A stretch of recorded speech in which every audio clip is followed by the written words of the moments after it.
بسم الله الرحمن الرحيم. Continue مختصر التبيان في آداب حملة القرآن. We're continuing now in chapter 5 still, where Imam al-Nawawi now he mentions some narrations. He says from Ibn Mas'ud radiallahu anh, that he says, it is befitting for the carrier of the Qur'an to be distinct in his night when the people are sleeping, be distinct in his day whilst the people are not fasting, be distinct with his sadness whilst the people are happy, be distinct with his crying whilst the people are laughing, be distinct with his silence while the people are quarreling, and with his khushu' while the people are moving around arrogantly. This narration of Ibn Mas'ud radiallahu anh, its meaning is correct, but its chain is not authentic. Its meaning is correct, but its chain is not authentic, for it is munqati'. Anyone remember what munqati' means in science of hadith? Disconnected. Inqita' could be in different parts of the chain, and from one of the conditions of a hadith to be authentic, that it must be a connected chain. So if we have a cut in a chain somewhere, then that's a form of weakness.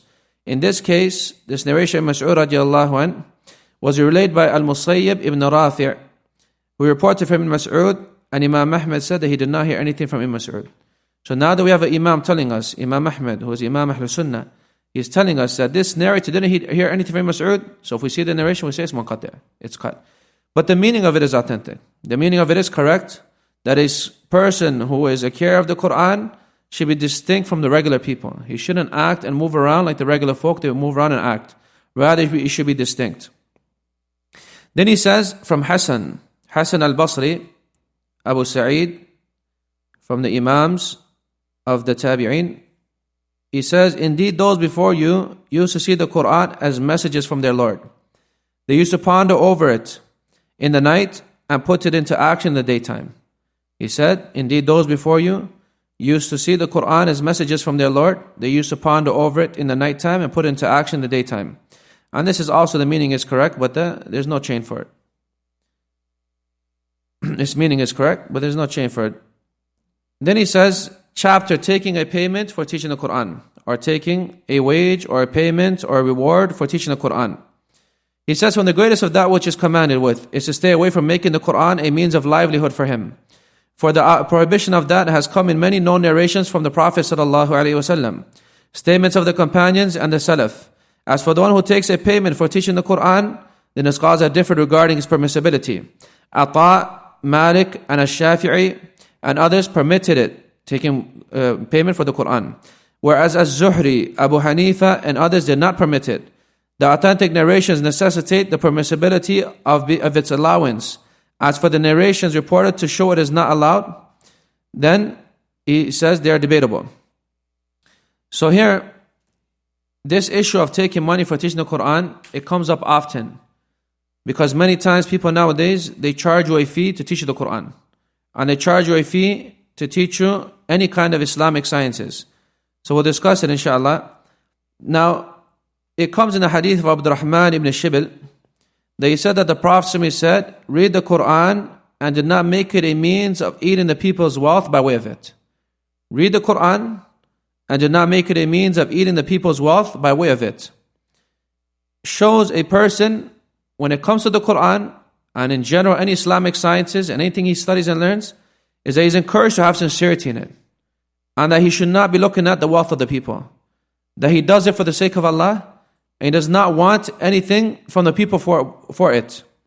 It comes in the narration of Jabir radiallahu anh, that the people يَتَعَجَّلُونَ وَلَا يَتَأَجَّلُونَ, that they will rush its reward and not delay it. Some of the scholars, they mean that they will want the reward of their recitation of Qur'an in this dunya and not wait for it in the hereafter, by taking these wages and taking money and like this. Now Imam Mukbar rahimahullah, when he reports this narration in his book Sahih Al-Jami' Al-Sahih, he said, in this narration is a sign from the signs of prophethood for those who eat by way of it the Qur'an. Those who eat by way of the Qur'an, and they have become many.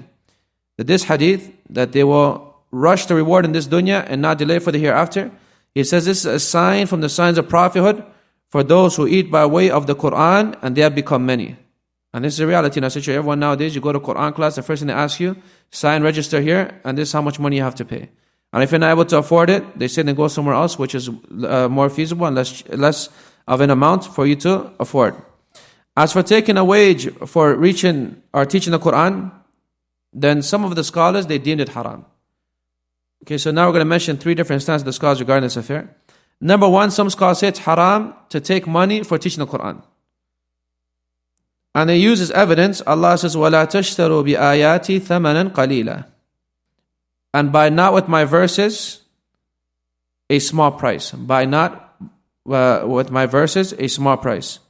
They also say that from the guidance of the prophets is that they wouldn't ask anyone for money. They would teach the people and not ask anyone for money. وَيَا قَوْمِ لَا أَسْأَلُكُمْ عَلَيْهِ مَالًا. O my people, I'm not asking for any money. He's teaching, he's not asking for any money. وَلَا يَسْأَلْكُمْ أَمْوَالَكُمْ. And they do not ask you for your money. They say based on these evidences, and also this was the way of the Salaf, that they wouldn't take any money for teaching anyone. Shaykh al-Islam Taymiyyah rahimahullah, he has a beautiful statement. He says, as for teaching the Qur'an and knowledge without taking money, then this is the best of actions and the most beloved of actions to Allah.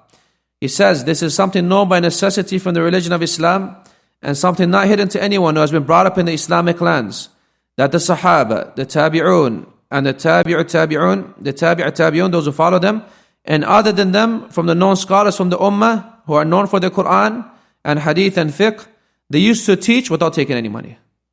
So he says the way of the Salaf, the Sahaba, the Tabi'un, those who follow them, was they wouldn't take any money for the Qur'an. They wouldn't take any money in teaching anything. He says there wasn't amongst them anyone teaching for money. This is a nice benefit. If someone says to you, why are you not taking money? You say, my qudwa, my uswa, my following, I'm following the example of the Salaf. They wouldn't ask for any money. And they follow the way of the prophets. وَلَا يَسْأَلْكُمْ أَمْوَالَكُمْ. He wouldn't ask you for any money. وَيَا قَوْمِ لَا أَسْأَلُكُمْ عَلَيْهِ مَالًا. In any other evidences, اتَّبِعُوا مَنْ لَا يَسْأَلُكُمْ أَجْرًا وَهُمْ مُحْتَدُونَ. Follow those who don't ask you for any money and they're guided. This is the way of the prophets. This is the way of the prophets and the Salaf. This is the way of the prophets and the Salaf. So this is the first stance. They say that it is not allowed to take any kind of money for teaching. The second stance is that it's okay to take money, but you cannot place a condition. So you could take money, but you don't make a condition. For example, someone gives you $100, no problem, you could take it. But you cannot make it a condition that you must give me $100 for every single month, for example. And this Ibn Qudamah rahimahullah said, if the teacher is given something without making it a condition, then that which is apparent from the speech of Imam Ahmed is that it is allowed. That which is apparent from the speech of Imam Ahmed is that is allowed. Imam Muqbil rahimahullah says, he also mentioned that he should not make it a condition. And if he does not do so and is given, then it's allowed. Furthermore, he says that the teacher's intent should not be to attain wealth. A teacher, when he studies and then he wants to teach later on, he should not be from those whose intention is to attain wealth. And if that is his intent, then he is sinning. If you sought knowledge to attain the wealth of the people, and that was your intention, then your intention is lowly and you're sinning because of that. But if it's given from someone or from Baytul Mal, anyone know what Baytul Mal is? What's Baytul Mal? The treasury. What treasury? The government in the Muslim country, they have a treasury. If they give you from that, there's no problem with taking that money. Because why? As some of the Salaf and the scholars have mentioned, that the teachers and the scholars should be spent upon from Baytul Mal, so that the people are not asked of their wealth. So Baytul Mal should be spent in giving the scholars and the teachers money so that they can suffice themselves from asking others.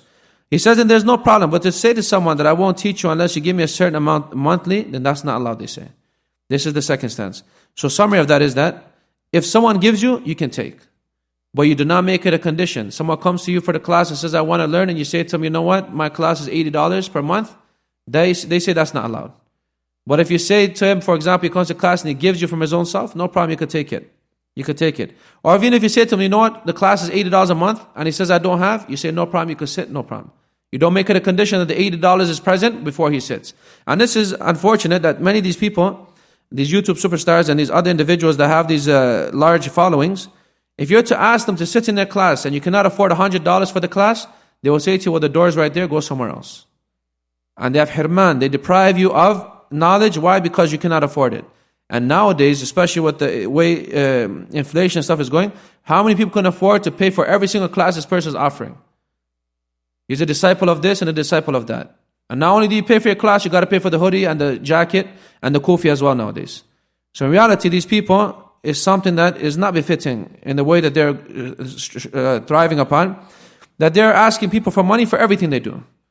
Soon they're going to have niqabs and hijabs and abayas that have their symbol on it. And in reality, this is something that leads to hizbi and other than that in its long run. The third stance is that it is allowed even if he makes it a condition.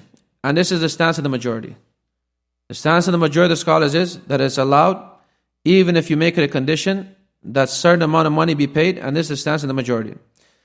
Imam Ibn Hazm rahimahullah, he says it is allowed to take for teaching the Qur'an or knowledge, whether that is monthly or taking it all at once, and all of that is allowed. Imam Ibn Hazm's stance is that you could take money for teaching the Qur'an or knowledge, whether you take it in a monthly form or all at once, and all that is allowed. Imam Al-Qurtubi mentioned this is the stance of the majority of the scholars. Now, from that what she used as evidence was the story of when a woman came to the Prophet ﷺ and presented herself to him in wanting for him to marry her. But the Prophet did not have any need for her. So when the companions, radiallahu anh, he said, Ya Rasulullah, marry her to me. Marry her to me. And the Prophet asked if he had anything. Until the end of the hadith, the Prophet ﷺ basically told him that I'm marrying you off based upon that which you have of the Qur'an. I'm marrying you after based upon that which you have with you from the Qur'an. So some of the scholars like Ibn Abdul Barr and them, they mention this hadith as a permission to take a reward for teaching the Qur'an. Because they say this woman's mahr or sadaq was the Qur'an, which is a reward. So here they say it's allowed to take a reward for teaching the Qur'an and taking something in exchange for it.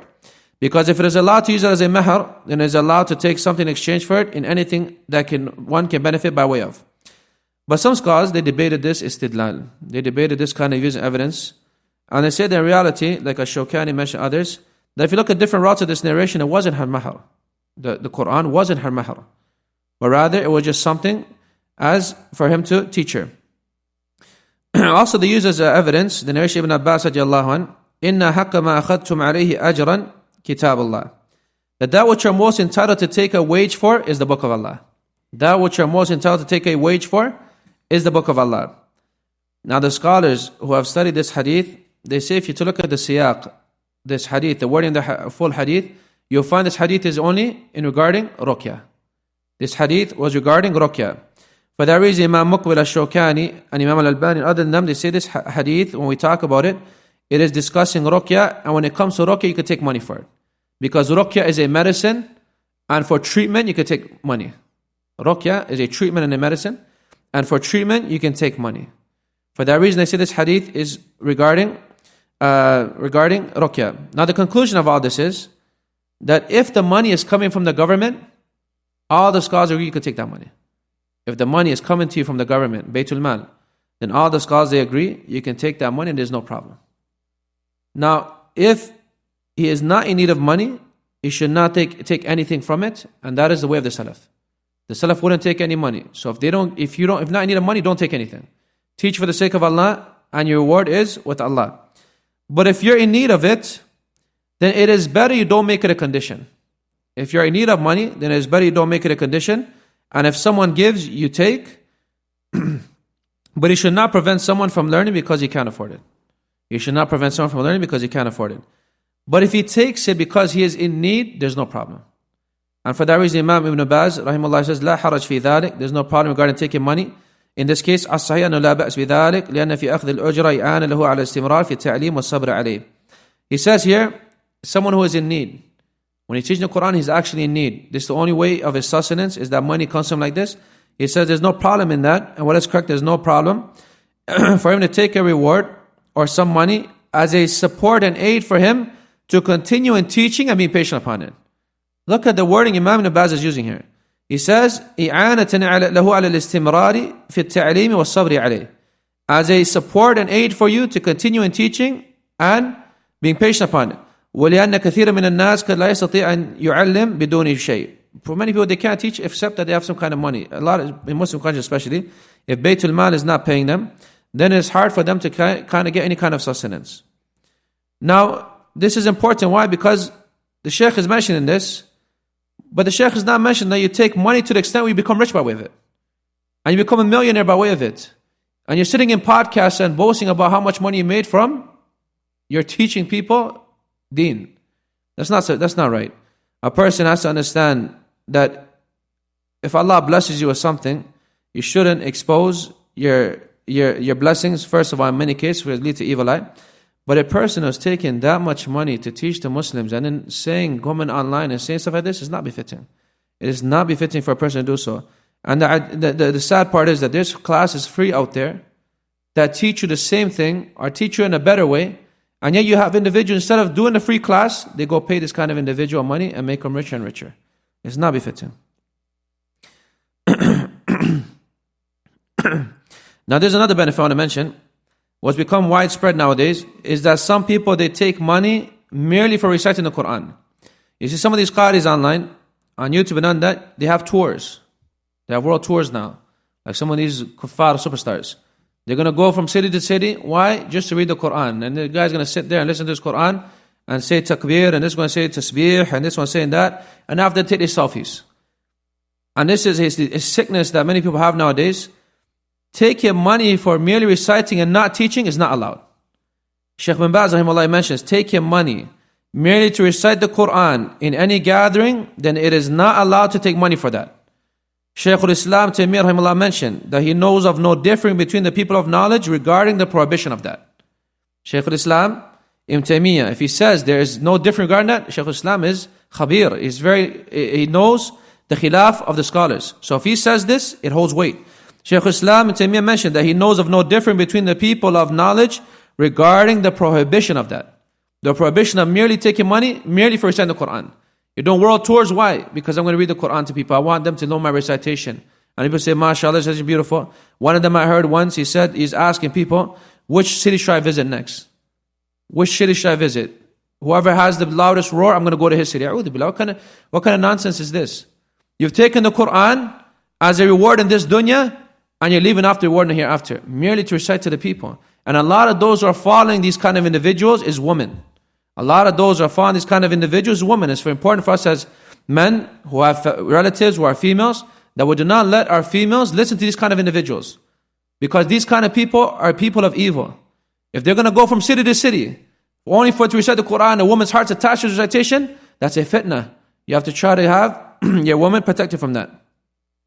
But there's no problem with a person having a beautiful voice and benefiting by the beautiful voice, and a person listening to a person of beautiful voice and benefiting from his voice. For example, the hadith of Abdullah ibn Qais, Abu Musa al-Ash'ari radiallahu anh, لَقَدْ أُتِيتَ مِزْمَامٍ مِنْ زَمِيرِ عَلِي دَاوُد. You're given a voice such as beautiful like the voice of the people of Ali Dawood. And the Prophet, he said, if I knew, Ya Rasulullah, if you were to be listening to me, I would have beautified my voice more. He wasn't taking money for it, but he was reciting beautifully, and it had an impact on the Prophet. For example, the Prophet told to recite to me, Aqra alayka wa alayka unzil, shall I read upon you and the Quran recite to you? Similar to this, it's okay to benefit from the beautiful voices of the Qur'an. But that doesn't mean that they sit there and they charge you. And they charge you for hotel fees. And they charge you for flight fees. And only why they're going to come? No knowledge. Just I'm going to read the Qur'an to you. Your recitation available on YouTube. Why do I need you to come here? Your recitation available online. Why do I need you to come say and recite to me? It becomes a fitna for the people. You should read it a lot. Then he says, Imam Nawawi says, you should read the Qur'an a lot. And be perseverant upon that. For the Salaf had a custom in which they would finish the Qur'an. The Salaf, they would have a custom or a certain extent of how many days they would finish the Qur'an in. Some of them, they used to finish the Qur'an every 2 months, one time. Every 2 months, they would finish one time.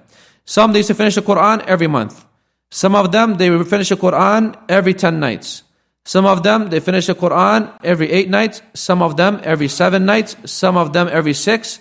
Some of them, every 5. Some of them, every 4. And some of them finish the Qur'an every single night. Some of them, he says, they finish the Qur'an twice in a day. And some of them, they finish the Qur'an 3 times a day. And some of them, even 4 times a day. He says most of them would finish every 7 days, and a lot of them every 3 days. And he says, I've clarified regarding every group of them in At-Tibyan. In the original form of this book, he actually mentioned narrations of who did so in this amount of days. I mentioned the evidences. And what is chosen is that it differs with individuals. Whoever is able to understand and contemplate with difficulty, then it should suffice with that which by way of it he gets a complete understanding of what he reads. Meaning, if it's hard for you to understand the Qur'an, then read in accordance to what you're able to do so. If it's every month for you to really understand it, or 2 months, then do so. And then he says, as for the one who is busy with spreading knowledge, and judging between the Muslims or other than it from the important affairs of the religion and benefiting the general folk, then he should suffice upon that which is able to do so along with these duties as well. When if he's a scholar, he's a teacher, then he should suffice himself, whereas he could continue doing that other affairs as well and read the Qur'an as well. If he is not from them, and he's not one of those two we've mentioned, then he should increase to the extent of his capability, as long as you will not be causing boredom or turned away from the Qur'an. Now some of these reports of finishing the Qur'an to this extent, sometimes 4 times in one day, 4 times in one night, and like this, a lot of them are not authentic. A lot of them are not authentic.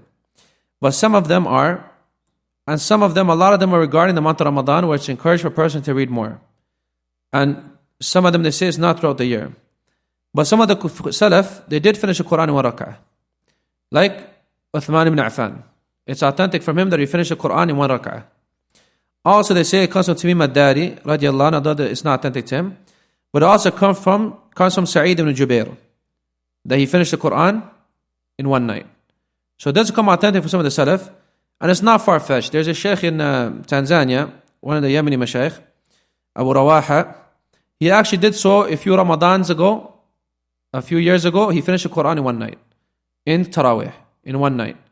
So it's not far-fetched that this actually occurs. If it's occurred in our time where there's so much fitna and the time is going faster, then if it occurred in our time with him doing it, then it's not far-fetched that the Salaf, they used to do so as well. He finished the Qur'an all in one night in Taraweeh. Now, this shows us that it is possible. And Nawawi rahimahullah and others, their stance was that there's no limit as to how fast you can finish the Qur'an. This is important. And that it goes back to the strength and situation of the different people. So the stronger the person is, and the situation is easier, that he can finish the Qur'an as fast as he wants. He doesn't have to wait. But a group of the scholars, they dislike that. A person finishes the Qur'an in less than 3 days. There's a group of scholars, they say you shouldn't finish the Qur'an in less than 3 days. They disliked it. For a concept of Abdullah ibn Amr ibn al-As, Abdullah ibn Amr ibn al-As, Ash-Shawkani says he's Abid al-Sahaba. He's the worshipper of the Sahaba, based on his severe worship that he had, radiallahu anhu. Abdullah ibn Amr ibn al-As. That the Messenger of Allah alayhi said, he does not truly understand the Qur'an who reads it in less than 3. He does not truly understand the Qur'an who reads it in less than 3. 3 nights, 3 days. Imam Al-Bani says that this statement of An-Nawawi and others, that they say you can finish the Qur'an as fast as you want, that he says here that this clearly opposes the clear wording of this narration, and that this evidence is general, includes all individuals, that it is 3 nights. So then how could we say there's no minimum? Shaykh Al-Bani's stance is that you should not finish the Qur'an in lesser than 3 nights, based on this hadith. And this hadith is clear, and there's no ambiguity regarding it. So because of that, they disliked it. Abdullah, the daughter of Imam Muqbil, she says that which has come from the Salaf, that they finished the Mus'haf in less than 3, is in opposition to the Sunnah, and that is not free of being disliked, and that this is general in Ramadan and outside of it. Abu Ubaid said in Fadail al-Quran, that which is chosen from amongst the statements is that we do not read the Quran in less than 3, due to the narrations which we have mentioned from the Prophet ﷺ and his companions from disliking that. Also, Al-Dhahabi mentioned regarding Al-Waqi' ibn Jarrah, that he used to fast the whole year and finish the Quran every night. He said it has come authentically from the Prophet prohibiting fasting the whole year, and also that he should not read the Quran in less than 3 days. Then he says after that, a very important statement, a beautiful statement. He says the religion is easy. He says the religion is easy, and following the Sunnah is more deserving. This statement is extremely beautiful.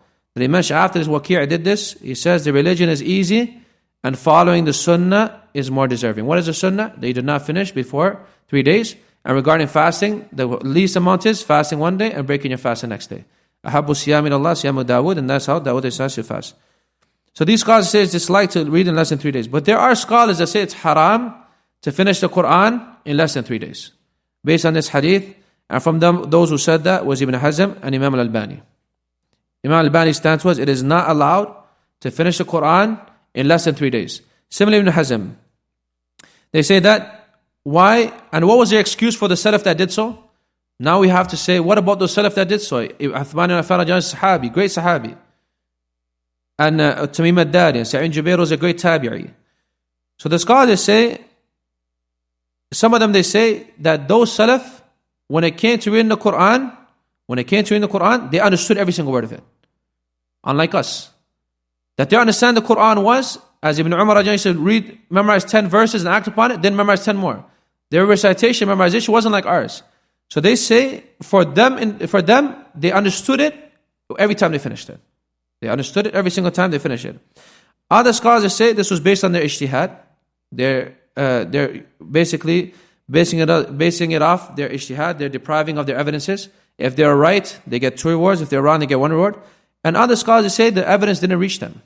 The evidence of prohibition of reading lesser than 3 days didn't reach them. So nonetheless, there's an excuse for the Salaf who did so, but their situation is not like ours. The Salaf, like Uthman bin Affan, and those Salaf, radiallahu anhum, they would read the verses and understand 100% what was being read to them, or what was being said to them. Similarly, Imam Al-Albani says, there is nothing problematic regarding this meaning, regarding the Qur'an in less than 3, and that which has been affirmed from some of the Salaf that they finished it before 3. For what is apparent is that it did not reach them. What is apparent is that it did not reach them. This does not mean that a person shouldn't read the Qur'an often. No one is saying that. We're saying a person should read the Qur'an as much as he possibly can, but he should do so with contemplation and understanding. And a person cannot truly contemplate and understand if he finishes it in less than 3 days, as the Prophet ﷺ mentioned. As for the Salaf, it may not have reached them, or they are excused because they understand the Qur'an was something that they understand everything of it, and as such. Now, Allah praised those who read the Qur'an often, and for that reason, it's a person يَتْلُونَ آيَاتِ اللَّهِ أَنَاءَ اللَّيْلِ وَهُمْ يَسْجُدُونَ, that they should read the books of the verse of Allah أَنَاءَ اللَّيْلِ, all night, وَهُمْ يَسْجُدُونَ, and they're in prostration. A person should read the Qur'an as much as he possibly can, but that does not mean that just because you have some kind of nishat, energy, that you oppose the evidences, as Imam Al-Dhahabi mentioned, that the religion is easy and opposing the Sunnah is not allowed. Opposing the Sunnah is not allowed. So if you want to read the Qur'an, some brothers in Ramadan, they have a lot of energy, they want to finish it every night. It's better that you do not do so. You finish the Qur'an every 3 days and keep it at that if you're able to do so. If not, every 7, if not every 10, if not, at least a month. A student now should finish the Qur'an at least once a month and should not be from those who a month goes by and doesn't read the Qur'an. You should read the Qur'an and finish it at least once every month. And if you were to look at some of the Salaf, and some of the scholars I mentioned, the way the Salaf are with the Qur'an is where we are with our phones. If you look at your phone and you look at how much hours you're on your phone, some of us 6 hours, some of us 8 hours, some of us 10 hours, some of us less, and some of us more. How long does it take to finish a juz? If you read fast? 20 minutes. 20 minutes. You sit 20 minutes. You come to Salat, for example, the adhan is given 15 minutes ahead of the Salat. You read fast, maybe within those 15 minutes of you sitting there, you read 1 juz. It's possible, is it not? It's possible. Or if you cannot do so, maybe 2 prayers you do so. You come for Maghrib, between adhan and iqama you read, Isha, between adhan and iqama you read. It takes 20 minutes to read 1 juz. If you read very slow, maybe 45 minutes to read 1 juz. If you look at your phone, you give your phone 6-7 hours, you can't give the book of Allah 45 minutes of your time. So showing us that if a person says, I have no time, in reality he's fooling himself and the shaitan is fooling him. All of us have enough time to read the Qur'an once every month. Every single one of us has time to read the Qur'an every single month. And if that's even difficult, you're not able to do so, then make a schedule where you finish the Qur'an once every 2 months, as some of the Salaf did. If you're not able to do so, then finish every 6 months. If you're not able to do so, then at least read 5 ayahs or an ayah. Do not let a day go by except that you look into the book of Allah subhanahu wa ta'ala. A student of knowledge especially should be very well versed with the book of Allah and where the verses are and what Allah is talking about and its meanings and understanding. For that reason, we encourage ourselves and the brothers to read the Qur'an often and try to finish it at least once every single month. Some of us, Allah bless them with free time more than others. They can finish it more faster than that. But for those who don't have much time, they have family and they're occupied with things, at least try to finish it once a month. Give yourself 45 minutes a day where you free yourself from those occupations and you try to finish. We'll stop at this one. If there's any quick question, we'll take now. For now, we'll continue next week. We'll continue next week. Subhanahu wa bihamdik. La ilaha illa anta astaghfiruka wa atubu ilayk. Jazakumullah khairan.